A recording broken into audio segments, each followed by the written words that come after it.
Cikgu-cikgu dekat sekolah siapa demam, siapa sakit, dia pergi cari ubat. Lepas tu dia pergi buat semua tu sampai bawa bagi dia minum, bagi dia makan, tak payah bayar punya. Jadi bila saya tengok kelebihan dia, saya tahu orang ini kalau buat Elkan mesti boleh punya. Sebab di dalam Elkan kita kongsi dengan ikhlas. Jadi dari situ saya tengok kelebihan dia tu, saya pun guna pinjam kuasa tolong Elkan. So pada masa itu ada satu event yang sangat besar punya. Pada tahun 2002, Cian Kudu, Spurina datang ke Malaysia.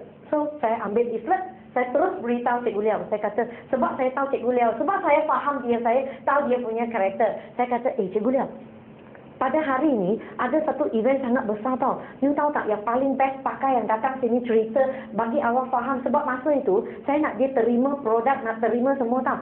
Saya kata, ini sangat bagus untuk awak. Sebab you setiap hari dengar saya cakap, belum tentu boleh jadi tau. You pergi dengar pakar cakapnya. Dan paling best adalah, awak kalau beli satu tiket, RM28 saja, you dapat satu EPA RM50 tau.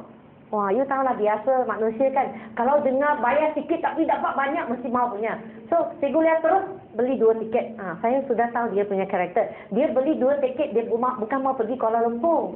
Dia mau itu 2 EPA saja. So, saya tak ada bagi dia. Sebab sampai tarik besok tu nak pergi kan. Saya kata, cikgu, besok saya bawa EPA. Oh, dia kata, ya sorry lah, saya tak dapat pergi. Saya kata, you tak boleh. Kalau you tak pergi 2 botol EPA, habis soben lah. Tak ada, you tak dapat, rugi lah. Oh, bila dia dengar, dia terus, tak apalah, dia ikut saya pergi. Saya sudah seronok sebab saya macam ni. Saya tak kisah. Saya tak berkira betapa jauh saya punya tempat pergi ke tempat meeting. Setiap customer, setiap orang yang saya nak pengaruh, saya tak kira dia mau ke tak mau. Janji saya mau. Saya mesti bawa dia dengan suami saya. Dua orang bawa satu customer pun. Kami datang ke Kuala Lumpur. 3 jam datang. 3 jam balik, masa tu tak ada highway-nya. Semata-mata nak pengaruh seorang sahaja. Sebab saya tahu, kalau dia dapat pergi sahaja, saya mesti ada peluang untuk pengaruh dia buat. Jadi apabila dia datang, saya bukan duduk macam tu dekat tempat itu, tak ada. Saya cepat-cepat bawa dia pergi. Pergi mana? Pergi pinjam kuasa. Pergi cari orang yang sama dengan dia level punya. Cikgu Liao suka bantu orang. Masa itu ada seorang MCCM Yao Jiping. Dia pun sangat suka bantu orang punya. Dia kerja sosial semua tu kan. So saya pun pergi bantu dia. Pergi bawa dia pergi jumpa MCCM Yao Jiping. Lepas tu sampai sana, saya tak ada tunggu Cikgu Liao tanya, tak ada apa. Saya pergi terus tanya soalan. Saya kata, MCCM, setahu saya kan, kenapa you lepas graduate you boleh buat Elkan dah? Kenapa you nak buat Elkan? Saya tanya soalan itu. Sebenarnya saya sudah tahu semua. Sebab saya tiap-tiap VCD, kisah kejayaan, semua saya ada dengar. Lepas tu, saya tanya sebab saya mau Cikgu Liao dengar. Saya mau orang punya mulut, keluar daripada mulut dia, bagi dia faham tau. So, apabila Cikgu Liao dia dengar, you tahu tak, ayat yang terakhir saya ingat sampai hari ini. Dan yang dia kata apa tahu? Dia kata, bukan cikgu tak baik. Cikgu dia boleh bantu punya golongan terhad. Dia cuma boleh bantu anak-anak murid sekolah rendah sahaja.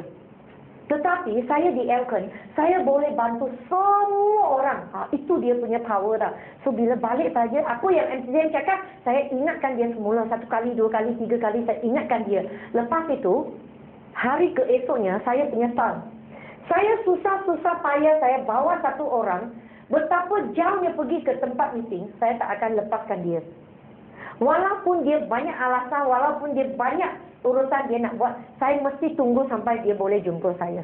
Itu saya punya follow up lah.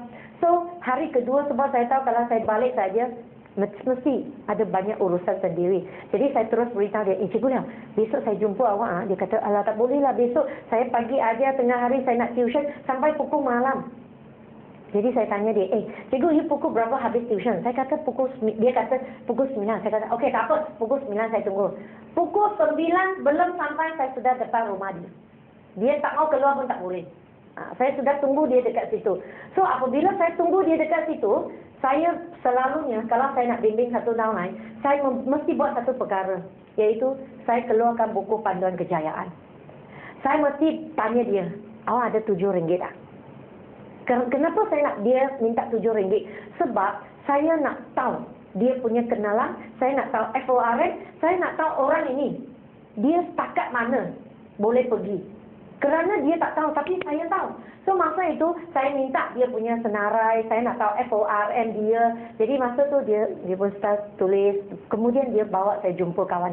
Mula-mula dia tahulah Cikgu Lia kan, sebab dia expect banyak besar punya. Dia kalau nak pergi jumpa orang mesti mau jual punya, mau terus punya. Jadi masa itu dia jumpa orang, saya masih ingat tahu. Saya bawa dia pergi buat sharing. Ada satu rumah, orang itu tak mau beli. Dia mau beli satu kecil saja, you tahu tak? Dia terus simpan paling. Muka tunjuk, terus masam, terus mau keluar. Lepas itu, saya tahu kalau saya tak betulkan dia punya cara, sikap, orang ini saya mesti susah mau ajarnya.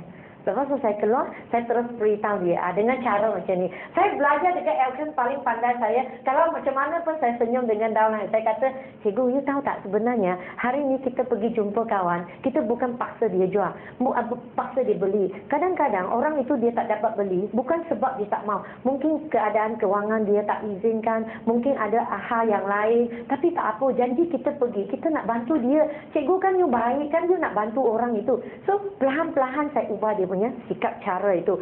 So, sampai 1 bulan, tahu tak, saya tak payah tiap-tiap hari teman, Cikgu Lia boleh buat 12,000 PGS jadi manager. Jadi, dalam saya teman itu, saya tak ada tiap-tiap hari teman.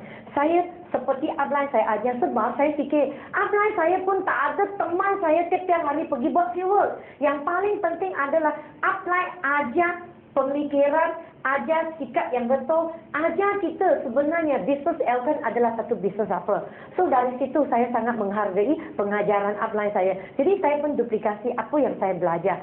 So dari situ, Cikgu Lia dia pun sudah start tau. Dia sudah start mula. Jadi masa itu dia buat 12,000 PGS dia nak manager. So dalam antara orang yang dia cari bagi saya tu, saya semua kenal punya. Beberapa orang itu saya kenal. Jadi saya selepas saya teman dia beberapa kali saya transfer skill itu bagi dia. Saya ajar cara, lepas tu filing, semua sudah okey. Saya akan pergi buat yang lain. Saya tak ada tunggu satu line saja, tak ada. Sebab saya mau PGS. Sebab saya mau buat 3 line. Jadi sementara saya tengah bina rangkaian ini, saya punya masa akan bagi kepada line yang kedua, line yang ketiga yang saya mau pergi bimbingnya. Jadi apabila saya guna cara yang macam ini, saya turun ke bawah, saya buat 3S. Saya guna aktiviti. Ini paling penting. Itu sebab kenapa hari ini, bagi saya lah, downline boleh dapat pendapatan besar ke tak besar, itu bukan paling penting dulu. Yang paling penting, downline datang ke aktiviti, dapat belajar, dapat ilmu. Lepas itu, dia tahu kepentingan aktiviti itu. Dan apabila dia datang aktiviti, dia sudah tahu pentingnya, dia balik, dia mesti buatnya. Dia mesti ada jadinya. Itu sebab di kawasan kecil saya, daripada langsung tak ada orang, daripada tak langsung tak ada aktiviti, sampai hari ini, saya boleh buat event yang sangat besar. Kerana pengalaman yang saya sudah buatnya. So, apabila aktiviti ini, kenapa saya nak buat aktiviti ini? Sebab, saya nak bantu Cikgu Lia. Sebab saya tak boleh, tak mungkin. Setiap hari saya teman dia. Saya cuma boleh guna aktiviti, jumpa key person dia. Apabila dia bawa orang datang, saya ajar dia cara untuk ajak orang, ajar dia bagaimana tiap aktiviti, saya ajar dia bawa orang datang ke tempat meeting, datang jumpa saya. Saya tolong dia tengok dia punya key person. So apabila Cikgu Lia dia buat perkara yang sama, so setiap kali dia bawa key person datang, bawa customer datang, saya akan ingatkan dia, cikgu, ini okey. Ini A ni, awak ada follow up dia tak? Ada pergi turun ke bawah, pergi bantu dia macam mana besarkan ini. Saya akan buat perkara yang sama. So, apabila Cikgu Lia dia dengar apa yang saya buat, dia pun turun sama, dia pergi buat. Tiba-tiba kalau sudah 3 bulan, 4 bulan, sudah satu masa, kenapa inilah yang saya tengok okey punya tapi tak ada orang keluar. Kenapa orang ni tak nak manager? Jadi saya pergi jumpa balik. Saya pergi tanya balik dan saya pergi tengok cara dia buat betul ke tak betul. Supaya dia dapat transfer skill itu. So dari situ kita ini rangkaian kan, kebanyakan setiap line saya boleh tahu setiap key person dan saya memang rapat dengan mereka. Kenapa saya kata begitu? Sebab biasalah you tengok Cikgu Lia kan. Dia seorang cikgu. Seperti macam saya 14 tahun. Jadi senyum sudah lupa punya. Sebab setiap hari dengan murid kan. Jadi Cikgu Lia 20 lebih tahun. Jadi dia punya suara kuat lagi.